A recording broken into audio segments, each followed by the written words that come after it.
গঙ্গার ধারে ব্যান্ডেল চার্চের পরিবেশটা কিন্তু অসাধারণ। খুব সুন্দর। কলকাতার খুব কাছেই হুগলি জেলার ব্যান্ডেলে অনেকগুলি দর্শনীয় স্থান আছে, যা মাত্র একদিনেই খুব সহজেই এবং অল্প খরচে ঘুরে নেওয়া যায়। এখানে একই সঙ্গে দেখে নেওয়া যায় হংসেশ্বরী মন্দির, ব্যান্ডেল চার্চ, ইমামবাড়া, হুগলি নদী, লাহিড়ী বাবার আশ্রম, গায়ত্রী আশ্রম, দেবানন্দপুরে শরৎচন্দ্রের বাসভবন, বঙ্কিমচন্দ্রের স্মৃতিধন্য বাড়ি ইত্যাদি। এখানে কিভাবে আসবেন, খাওয়া দাওয়া কোথায় করবেন, গাড়ি ভাড়া কত পড়বে, সমস্ত কিছুই এই ভিডিওর মাধ্যমে তুলে ধরব। ব্যান্ডেল স্টেশনের বাইরেই আছে টোটো এবং অটো স্ট্যান্ড। সেখান থেকে জায়গা ভিত্তিক বা সারাদিনের জন্য গাড়ি ভাড়া করে নিতে পারেন। আমরা সারাদিনের জন্য একটা অটো ভাড়া করে নিলাম।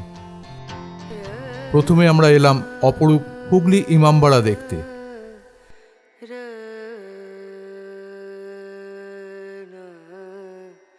আমরা চলে এসেছি এখন হুগলি ইমামবাড়াতে। এই ইমামবাড়ার একটা প্রবেশ মূল্য আছে। প্রবেশ মূল্য হচ্ছে 20 টাকা করে, এবং এটি সকাল 8টা থেকে বিকেল 5টা অবধি খোলা থাকে।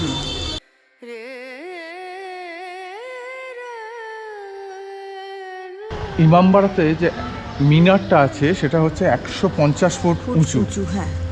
আর 152টার সিঁড়ি আছে। ওপরে যে ঘন্টা আছে, ঘড়ির ঘন্টা, সে ঘন্টা কিন্তু এখনো বাজে। এবার পুরুষ ও মহিলাদের প্রবেশপথ আলাদা। যাই ওপরে যাই, গিয়ে দেখি। এই মিনারে বিশাল যে ঘড়িটি আছে সেটি সপ্তাহে একদিন দম দিতে হয়। দম দেওয়ার চাবিটির ওজন 20 কিলোগ্রাম। নির্দিষ্ট সময় অন্তর 3টি ঘন্টার শব্দ শোনা যায়। এর কাঁটা আজও নিয়মিত চলছে।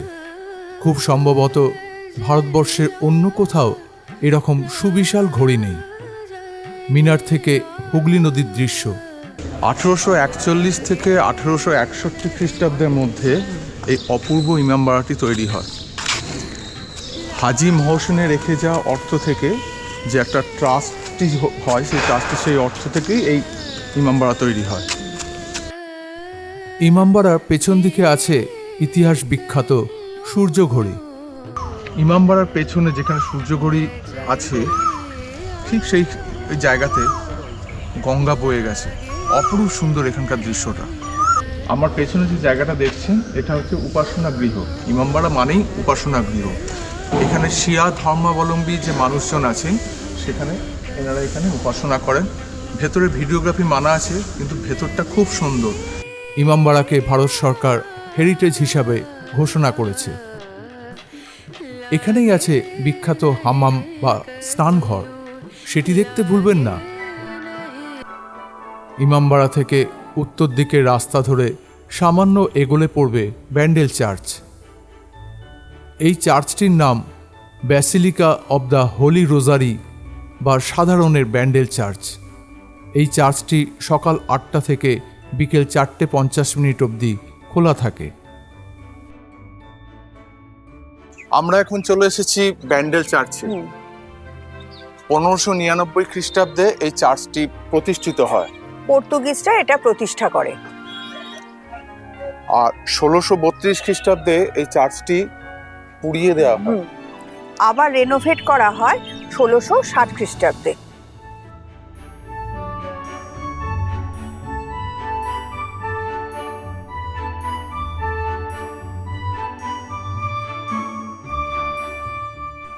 ঐতিহাসিক 70 ফুট লম্বা জাহাজের মাস্তুলটি এই ঘরেই রক্ষিত আছে। গঙ্গার ধারে ব্যান্ডেল চার্চের পরিবেশটা কিন্তু অসাধারণ। খুব সুন্দর। হ্যাঁ। সামনে একটা সুন্দর বাগান আছে, নানা স্ট্যাচু দেয়া আছে। চলুন সামনে থেকেই দেখাই।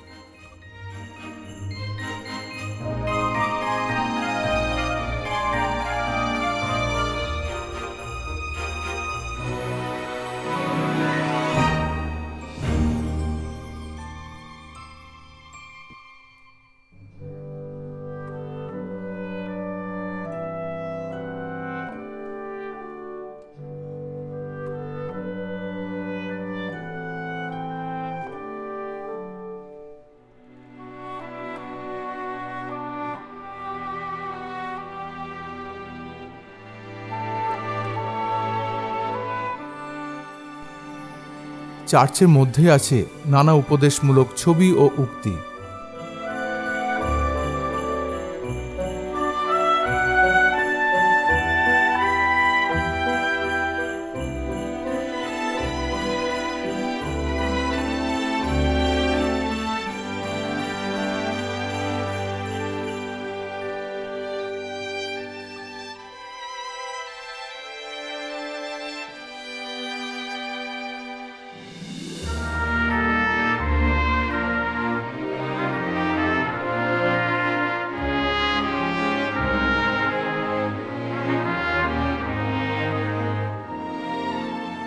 চার্চের ওপর থেকে চারিদিকের অসাধারণ দৃশ্য।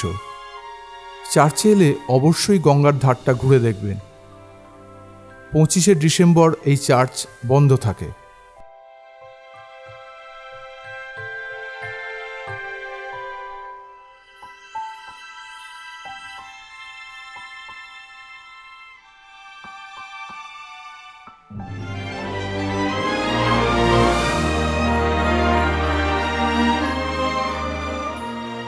এই হচ্ছে ব্যান্ডেল চার্চ, আর ব্যান্ডেল চার্চের উল্টো দিকেই এখন প্রচুর হোটেল আছে যেখানে দুপুরে লাঞ্চ আপনি করতে পারেন। ব্যান্ডেল চার্চের সামনেই এখন টোটো স্ট্যান্ড আছে। ব্যান্ডেল চার্চ থেকে আমরা চলে এলাম ওখান থেকে 7 কিলোমিটার দূরে অবস্থিত বাঁশবেড়িয়ার কাছে হংসেশ্বরী মন্দির দেখতে। এই মন্দির প্রত্যেক দিন সকাল 7টা থেকে দুপুর 12:30 এবং দুপুর 1টা থেকে সন্ধ্যে 7টা অবধি খোলা থাকলেও দুপুর 1টা থেকে 4টে অবধি মায়ের পূজা বন্ধ থাকে, আপনি দর্শন করতে পারবেন। আমরা এখন এসেছি হংসেশ্বরী মন্দিরে। রাজা নৃসিংহদেব এই মন্দিরটা প্রতিষ্ঠা করেন। জায়গাটা বাঁশবেড়িয়ায়।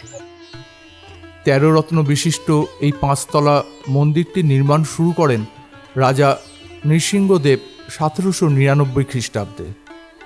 1802 খ্রিস্টাব্দে তার মৃত্যুর পর তার বিধবা পত্নী রানী শঙ্করী 1814 সালে এই মন্দির নির্মাণ শেষ করেন।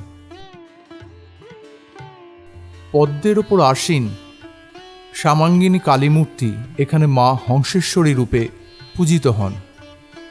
এখানে 60 টাকার বিনিময়ে ভোগের প্রসাদ পাওয়া যায়। ভোগের প্রসাদ পেতে হলে সকাল 10টা থেকে 12টার মধ্যে মন্দিরে সেবায়িতদের সঙ্গে কথা বলে নিতে হবে। জুতো খুলে এই মন্দির চত্বরে প্রবেশ করতে হয়। অপূর্ব এই মন্দির চত্বরেই আছে 1 রত্ন বিশিষ্ট অনন্ত বাসুদেব মন্দির। এই মন্দিরের ছাদের শিখরটি 8 কোণা। বাসুদেব মন্দিরের টেরাকোটার কাজ অসাধারণ।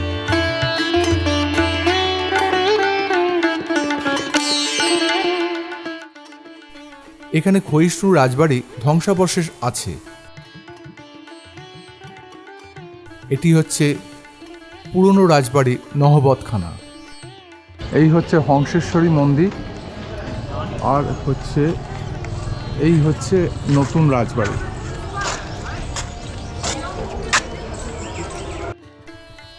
পুরো মন্দির চত্বর ও জমিদার বাড়ির অংশ পরিখা দ্বারা বেষ্টিত।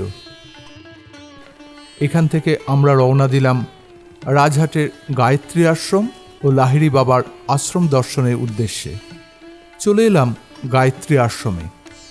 এটি প্রতিষ্ঠা করেন ঋষি পণ্ডিত শ্রী রাম শর্মা আচার্য ও বন্দনীয়া ভারতী দেব শর্মা। আমরা এখন চলে এসেছি ব্যান্ডেলের গায়ত্রী আশ্রমে বা গায়ত্রী মন্দিরে। এটা লাহিড়ী বাবা আশ্রমের খুব কাছেই। এই মন্দিরটি সকাল 6টা থেকে দুপুর 1টা, আবার বিকেল 4টে থেকে সন্ধে 8টা পর্যন্ত এটা খোলা থাকে। অবশ্য সন্ধেবেলা 6টা থেকে 6:15 এই আশ্রমটি বন্ধ থাকে। আশ্রমের মধ্যে আছে গায়ত্রী মার মূল মন্দির।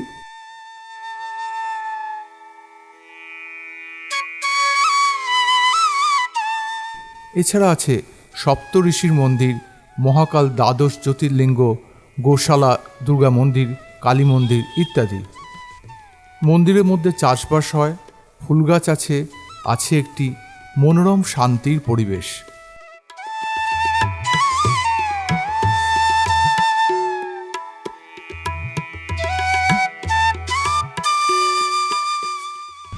মন্দিরের পরিবেশটা খুব সুন্দর, চারিদিকে ফলের গাছে ঘেরা, তার মাঝখানে মন্দির।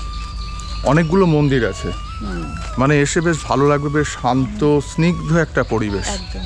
এই আশ্রমের ভেতরে থাকা খাওয়ার ব্যবস্থাও আছে, তার জন্য পূর্বেই যোগাযোগ করতে হবে। চলে এলাম ওখান থেকে 10 মিনিটের হাঁটা পথের দূরত্বে লাহিড়ী বাবার আশ্রম বা আধারালয়। আমরা এখন এসেছি ব্যান্ডেলের বিখ্যাত একটা দর্শনীয় স্থান লাহিড়ী বাবার আশ্রমে। এটা সকাল 10টা থেকে 12টা অবধি এবং বিকেলে 4টে থেকে 6টা অবধি প্রতিদিন খোলা থাকে।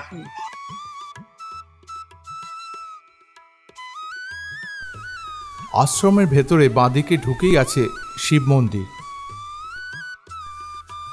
তারপরে আছে নারায়ণ মন্দির এবং এরপর লোকনাথ বাবার মন্দির। দেখতে পাবেন পঞ্চবেদ মন্দির। এই মন্দিরে রয়েছেন ব্যাসদেব। এরপর দেখা পাবেন যীশু খ্রিস্টের।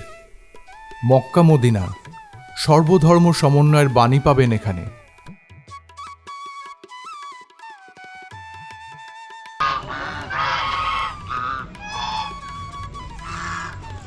চারিদিকের পরিবেশটা খুব সুন্দর, ফুলে ফলে গাছগাছালিতে ভর্তি, একটা সর্বধর্ম সমন্বয়ের বাণী পাওয়া যায় এখানে। গোলাপ বাগান আছে, শীতকালে এলে কিন্তু খুব ভালো লাগবে। এই পথটার দুপাশে গোলাপ বাগান, আর পুরো রাস্তাটা আলপনা আঁকা। এরপর মূল রাস্তার দিকে এগোলে দেখতে পাবেন মা দুর্গাকে। এরপর মূল রাস্তার ডান দিকে রয়েছে জগদ্ধাত্রী মন্দির। শ্রীকৃষ্ণের মূর্তিও দেখতে পাবেন এখানে। মূল মন্দিরে যাওয়ার রাস্তাটি অসাধারণ।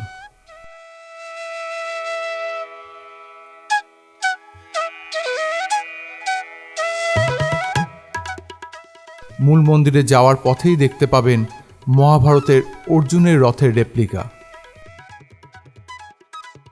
এরপর এগিয়ে যাওয়া মূল মন্দির প্রাঙ্গণে। মন্দিরটির নির্মাণ খুব ভালোভাবে লক্ষ্য করলে দেখতে পাওয়া যায় সারা ভারতের বিভিন্ন প্রদেশের বিখ্যাত স্থাপত্যশৈলী। 2016 সালের 6 নভেম্বর এই মন্দির প্রতিষ্ঠিত হয়। মূল মন্দিরের বাঁদিকে আছে কালী মন্দির।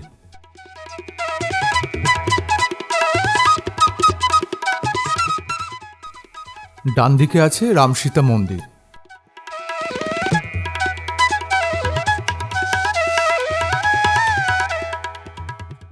মাঝখানে আছে গরুধ্বজ।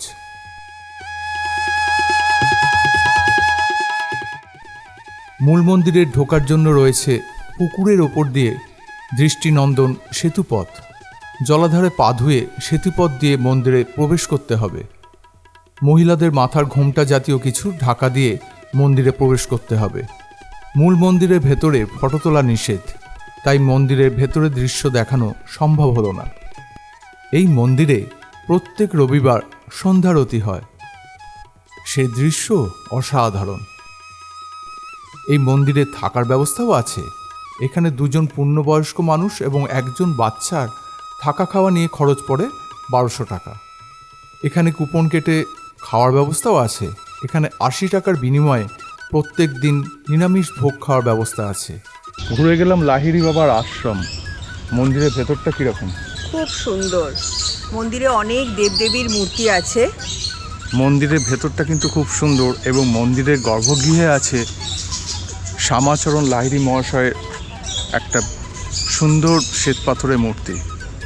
লাহিড়ী বাবার আশ্রমের বাইরে গাড়ি পার্কিংয়েরও ব্যবস্থা আছে এবং এখান থেকে ব্যান্ডেলের বিভিন্ন দর্শনীয় জায়গা যাওয়ার টোটো পাবেন। আছে বেশ কিছু খাবারের স্টল। লাহিড়ী বাবার আশ্রমের সামনেই আছে পাল পার্কিং। আমরা এলাম দেবানন্দপুরে কথা সাহিত্যিক শরৎচন্দ্র চট্টোপাধ্যায়ের গ্রামের বাসগৃহে। তবে এখন এটি শহরে ঘেরা বাড়িতে পরিণত হয়েছে। হয়তো পল্লী বাংলার যে চিত্র কথাশিল্পীর লেখায় ফুটে উঠত আমাদের মননে, তা ধাক্কা খাবে এই পাঁচিল ঘেরা বাড়ি দেখে।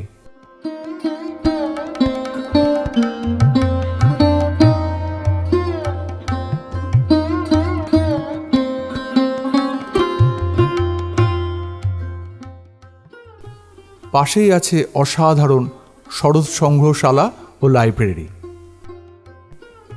হাতের সময় থাকলে অবশ্যই দেখে নেবেন সাহিত্য সম্রাট বঙ্কিমচন্দ্রের স্মৃতিধন্য বন্দে মাতরম ভবন, যেখানে তিনি 1877 থেকে 1881 পর্যন্ত প্রধানত কোয়াসিম মল্লিকের বিশাল এই অট্টালিকার একটি অংশে বসবাস করেছেন, বর্তমানে যা বঙ্কিম ভবন বা বন্দে মাতরম ভবন নামে বিখ্যাত।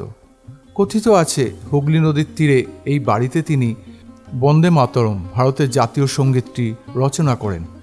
এই বাড়ির সামনেই আছে গঙ্গাপাড়ের বিখ্যাত জোড়াঘাট।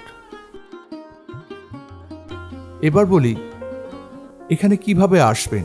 যারা ট্রেনে হাওড়া স্টেশন দিয়ে আসবেন তারা ব্যান্ডেল স্টেশনে নামবেন। যারা গাড়িতে আসবেন তারা হয় দিল্লি রোড বা জিটি রোড অথবা দুর্গাপুর এক্সপ্রেস ওয়ে দিয়ে আসবেন। যারা হুগলি নদীর ওপার দিয়ে গাড়িতে আসবেন তারা কল্যাণী ব্রিজ হয়ে আসবেন। যারা শিয়ালদহ লাইন হয়ে আসবেন তারা রৈহাটি ব্যান্ডেল লাইনের হুগলিঘাট স্টেশনে নামবেন। সারাদিনের ঘোরার জন্য আপনি জায়গা ভিত্তিক টোটো বা অটোতে ঘুরতে পারেন, কিংবা রিজার্ভ অটো বা টোটোতেও ঘুরতে পারেন। ব্যান্ডেল স্টেশনের বাইরেই আছে অটো আর টোটো স্ট্যান্ড। আমি এক দাদাকে জিজ্ঞেস করছি যে দাদা, ব্যান্ডেলের যে 6টা স্পট, লাহিড়ী বাবা আশ্রম, দেবানন্দপুর, হংসেশ্বরী মন্দির, তারপরে আপনার ব্যান্ডেল চার্চ, ইমামবাড়া, গায়ত্রী আশ্রম, এটা ঘোরাতে আপনার কত লাগবে? মিনিমাম 1000 টাকা। 1000 টাকা চার্জ লাগবে। মোটামুটি প্রায় সারাদিন লাগে। ব্যান্ডেল চার্চের সামনেই প্রচুর রেস্টুরেন্ট আছে, সেখানে দুপুরে লাঞ্চ করে নিতে পারেন। আবার অনেক মন্দিরেই দুপুরে ভোগ পাওয়া যায়, সেখানেও খেতে পারেন। আমরা ঘুরে গেলাম, আপনারাও আসবেন, খুব ভালো লাগবে। প্রসঙ্গত একটা কথা জানিয়ে রাখি যে সমস্ত মন্দির খোলা এবং বন্ধ হওয়ার একটা নির্দিষ্ট সময় আছে, তাই সকাল সকাল আসবেন। এখানেই শেষ করলাম আমাদের আজকের প্রতিবেদন। প্রতিবেদনটি কেমন লাগলো কমেন্ট করে জানানোর অনুরোধ রইল।